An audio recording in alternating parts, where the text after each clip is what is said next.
লিটনের 50-তে বড় জয় পেল বাংলাদেশ। প্রিয় দর্শক, আসসালামু আলাইকুম। শক্তিমত্তার বিচারে নেদারল্যান্ডসের চেয়ে অনেকটাই এগিয়ে বাংলাদেশ দল। সিরিজের প্রথম ম্যাচে মাঠের পারফরম্যান্সেও সেটারই ছাপ দেখা গেল। ব্যাটিং বোলিং দুই বিভাগেই দাপট দেখিয়ে 8 উইকেটের বড় জয় পেয়েছে টাইগাররা।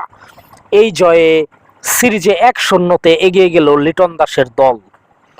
সিলেটে টস হেরে আগে ব্যাট করতে নেমে নির্ধারিত 20 ওভারে 8 উইকেট হারিয়ে 136 রান করে নেদারল্যান্ডস। দলের হয়ে সর্বোচ্চ 26 রান করেছেন তেজা।